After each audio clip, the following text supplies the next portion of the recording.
नमस्कार, स्वागत है आपका एएनबी न्यूज में। आप देख रहे हैं मध्य भारत और मैं हूं आपके साथ सदफ फातिमा। बुलेटिन की शुरुआत करेंगे। मध्य प्रदेश के मुख्यमंत्री मोहन यादव ने भोपाल के बरखेड़ी कला में मध्य प्रदेश में जैविक खेती पद्धतियां और मूल्य श्रृंखला विषय पर कार्यशाला का उद्घाटन करने से पहले प्रदर्शनी का अवलोकन किया। इस दौरान मुख्यमंत्री मोहन यादव ने कहा कि पूरे प्रदेश में जैविक खेती और कृषि आधारित उद्योगों को बढ़ावा देने के लिए मैंने विभाग से कार्यशाला आयोजित करने को कहा है।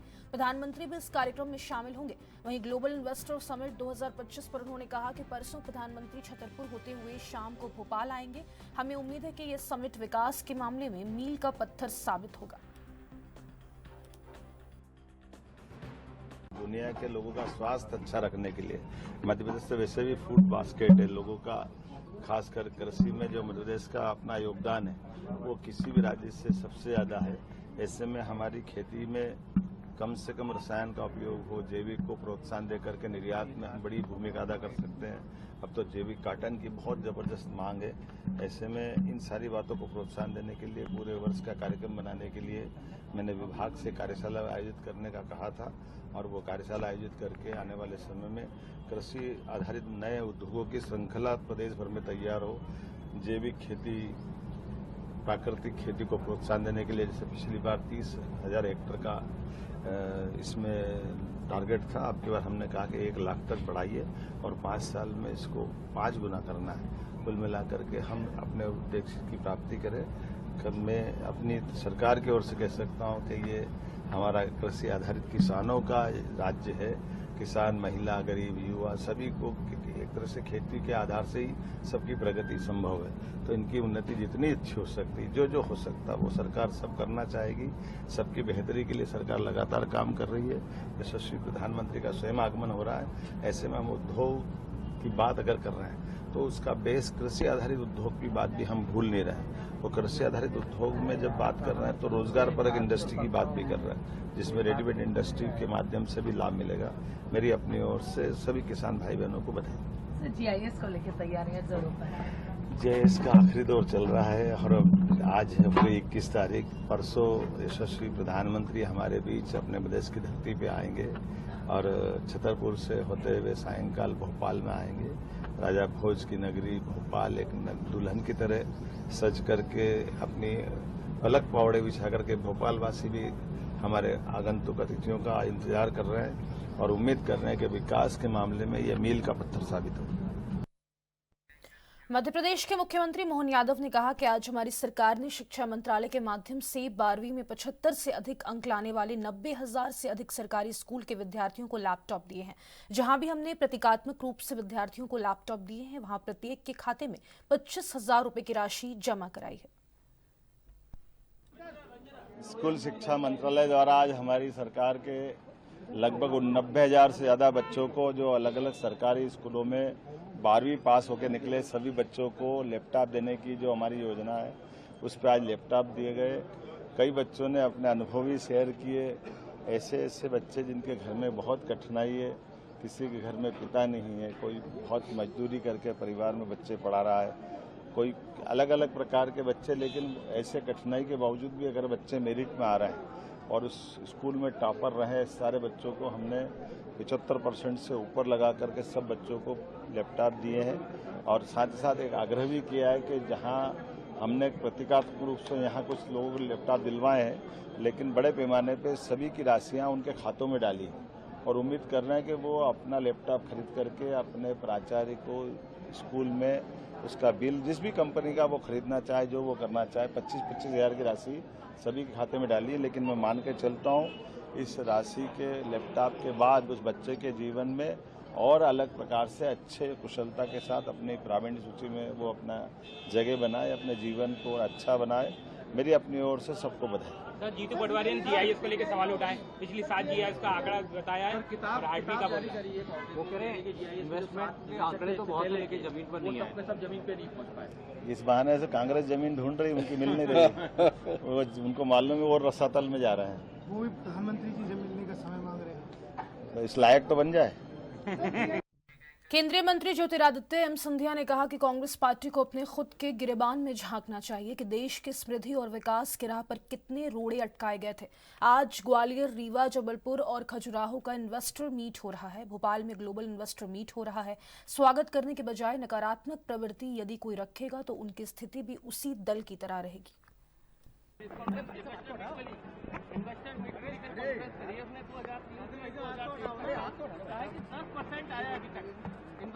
देखिए, जिस कांग्रेस पार्टी को अपने स्वतः के गिरेबान में झांकना चाहिए कि देश की समृद्धि, देश के विकास के राह पर कितने रोड़े अटकाए गए थे।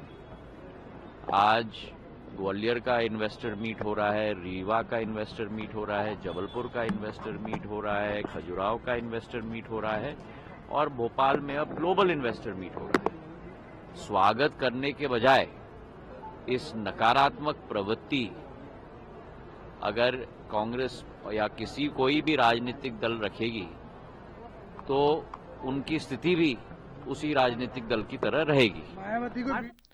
विदेशी फंडिंग के दुरुपयोग पर छत्तीसगढ़ के मुख्यमंत्री विष्णुदेव साय ने कहा कि कई ऐसे एनजीओ हैं जो स्वास्थ्य शिक्षा के नाम पर विदेशी सहायता लेते हैं, लेकिन उसका कहीं ना कहीं दुरुपयोग होता है। स्वास्थ्य शिक्षा की आड़ में धर्मांतरण का खेल होता है जो उचित नहीं है, ये बंद होना चाहिए।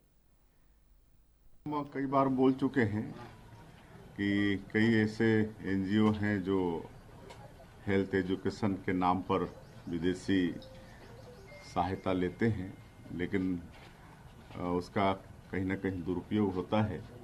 हेल्थ एजुकेशन के आड़ में धर्मांतरण का खेल होता है जो कि उचित नहीं है और ये बंद होना चाहिए।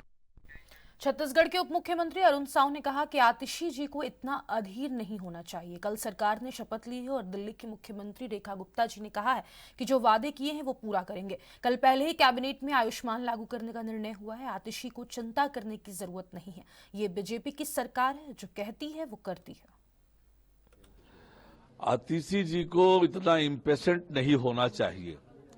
कल सरकार ने शपथ ली है और दिल्ली की मुख्यमंत्री रेखा गुप्ता जी ने स्पष्ट रूप से कहा है कि जो हमने वादे किए हैं दिल्ली की जनता के साथ वो अक्षरशः पूरा करेंगे।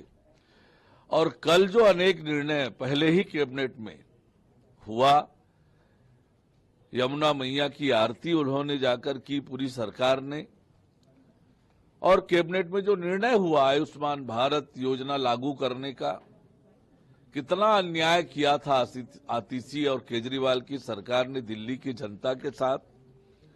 आयुष्मान भारत का लाभ 10 लाख रुपए तक मुफ्त में इलाज, तो ये तो जन विरोधी लोग हैं और आतिशी को चिंता करने की जरूरत नहीं है। ये भारतीय जनता पार्टी की सरकार है, जो कहती है वो करती है। सोशल मीडिया यूजर्स द्वारा एआई के माध्यम से राजा भोज और रानी कमलापति की प्रतिमा की वायरल रील बनाए जाने के मामले पर मंत्री सारंग का बड़ा बयान सामने आया है। मंत्री विश्वास सारंग ने डीजी पुलिस को तत्काल दोषियों की जांच कर कड़ी कार्यवाही के निर्देश दिए। मंत्री सारंग ने कहा कि हमारे वो महापुरुष जिन्हें हम पूजते हैं, उनके बारे में इस तरह के अनर्गल रील बनाना कानून और मान्यताओं के खिलाफ है। राजा भोज और रानी कमलापति की प्रतिमा की वायरल रील दुर्भाग्यपूर्ण और आपत्तिजनक है। तकनीकी का गलत उपयोग समाज में गलत संदेश देता है, जिसके लिए दोषियों के खिलाफ सख्त कार्रवाई की जाएगी। पुलिस को बोला भी है कि इसकी व्यापक जांच होनी चाहिए और ये बहुत ही दुर्भाग्यपूर्ण भी है और आपत्तिजनक भी है। जो भी लोग इसमें इन्वॉल्व हैं उनके खिलाफ सख्त कार्रवाई होनी चाहिए। तकनीक का इस तरह का दुरुपयोग निश्चित रूप से समाज में गलत संदेश देता है। हमारे वो महापुरुष जिनको हम पूछते हैं, उनके बारे में इस तरह अनर्गल रील बनाना ये कानून के खिलाफ भी है और मान्यताओं के खिलाफ भी है। मैंने स्वयं इस पर संज्ञान लेके पुलिस में ये कहा है कि इसकी तत्काल जांच की जाए, जो दोषी हैं उन पर कार्रवाई की जाए। मुझे लगता है कि इस तरह की जो सोशल मीडिया पे अनर्गल बातें आती हैं उसको हमें भी वायरल करने से रोकना चाहिए। ये भी बहुत ज़रूरी है, क्योंकि जिसने गलती की है वो प्रोत्साहित हो जाता है जब ये वायरल हो जाती है। तो उस पर भी हमें कहीं ना कहीं जरूर संयम रखना चाहिए, पर जो सरकार को कार्रवाई करनी है सरकार करेगी। 3 चरणों में होने वाले पंचायत चुनाव का दूसरा चरण बीते दिन संपन्न हो गया है। त्रिस्तरीय पंचायत चुनाव के दूसरे चरण में वोटरों ने बढ़ चढ़कर वोटिंग में हिस्सा लिया। दूसरे चरण में छत्तीसगढ़ के 30 जिलों के 43 विकास खंडों में मतदान हुआ। राजधानी रायपुर के तिल्दा धरशीवा क्षेत्र में त्रिस्तरीय पंचायत चुनाव भी शांतिपूर्ण तरीके से संपन्न हुआ। वहीं एएनबी न्यूज में रिटर्निंग ऑफिसर विश्वदीप से पंचायत चुनाव को लेकर बातचीत की। इस दौरान उन्होंने क्या कुछ कहा, आइए आपको सुनाते हैं। अपने यहाँ के 2 विकास धरसीवा और तिल्दा में मतदान था और दोनों ही जगह पूरी तरह से शांतिपूर्ण और लोगों ने बढ़ चढ़कर सर लगभग कितने मतदान कंप्लीट किए? यहाँ पर 324 बूथ थे तिल्दा विकास खंड में, इसी तरीके से धरसीवा में 355 बूथ थे। सभी जगह मतदान शांतिपूर्ण। सर कुछ उपद्रव या कुछ और कुछ बात जो है जो सामने की नहीं, ऐसा कोई भी उपद्रव जो कि मतलब बड़े स्तर पर ऐसा कोई भी नहीं हुआ। सभी जगह पर मतदान बिल्कुल शांतिपूर्ण। जगदलपुर शहर के लालबाग इलाके में स्थित हाउसिंग बोर्ड कॉलोनी में एक बड़ी चोरी की वारदात सामने आई है। यहां नकाबपोश चोरों ने एक साथ आधा दर्जन घरों में धावा बोलते हुए चोरी की घटना को अंजाम दिया। बताया जा रहा है कि कोतवाली क्षेत्र के हाउसिंग बोर्ड कॉलोनी में कई मकान मालिक परिवार सहित शादी समारोह में हिस्सा लेने गए हुए थे। वहीं कई लोग शहर से बाहर थे। चोरी का पता तब चला जब पड़ोसियों ने घरों के टूटे ताले देखे। मामले को लेकर कोतवाली थाने में अज्ञात चोरों के खिलाफ प्राथमिक रिपोर्ट दर्ज कराई गई है। वहीं हाउसिंग बोर्ड में लगे सीसीटीवी कैमरे में नकाबपोश चोर कैद भी हुए हैं। फिलहाल संदिग्धों की पहचान कर पुलिस शहर के अन्य इलाकों में लगे सीसीटीवी कैमरे के जरिए इन चोरों की पहचान कर रही है। एसपी शुलभ सिंह का कहना है कि वारदात को जिस तरह से अंजाम दिया गया, इससे अंदाजा लगाया जा रहा है कि आरोपी शातिर गिरोह से जुड़े हुए हो सकते हैं। आरोपी दिखाई दे रहे हैं, चोर दिखाई दे रहे हैं, तो किस तरीके से पुलिस इसकी छानबीन करेगी और आने वाले समय में गर्मियाँ चालू हो गई हैं तो चोरी की वारदातें बढ़ रही है, तो उसको लेकर पुलिस और क्या कर रही है? सन सिटी में कल रात में परसों रात में हाउस ब्रेक की घटना हुई थी। कल सुबह इसकी रिपोर्ट मिली थी हमको। रिपोर्ट मिलने पर कोतवाली थाना की टीम जाकर के मौके का उन्होंने निरीक्षण किया था।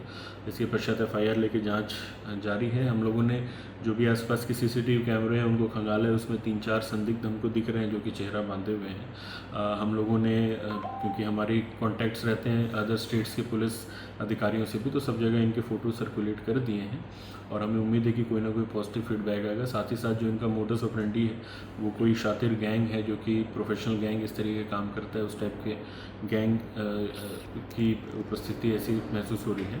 और प्रिवेंटिव पुलिसिंग और चोरियों से बचने के लिए हम लोगों ने लगातार इलाके में गश्त और चेक पॉइंट्स वगैरह तो लगाए हुए हैं। अभी चुनाव की वजह से थोड़ा बल चुनाव ड्यूटी में व्यस्त होने की वजह से कुछ पॉइंट्स छूट जा रहे थे, लेकिन हम लोगों ने कल फिर हम लोगों ने बाइक्स कुछ अब पेट्रोलिंग के लिए लगाए हैं। रात में ये बाइक्स भी जो हमारी 4 चक्के की पेट्रोलिंग होती है, उसके अलावा बाइक पेट्रोलिंग भी हम लोग करेंगे लगातार, जिससे हम लोग अंदरूनी क्षेत्रों में फ्रीक्वेंटली अपनी उपस्थिति दर्ज करा सकें। और जो भी कोई रात में हमको संदिग्ध लगेगा उसके साथ पूछताछ करेंगे, थोड़ा रोक टोक करेंगे, ताकि इस तरीके के लोगों को हम लोग समय रहते पकड़ लें।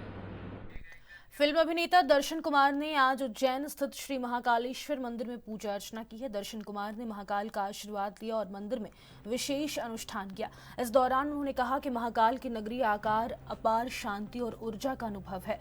उनकी मंदिर यात्रा की तस्वीरें सोशल मीडिया पर तेजी से वायरल हो रही है। वक्त हो गया एक छोटे से ब्रेक का, फौरन लौटेंगे, आप बने रहे एएनबी न्यूज के साथ।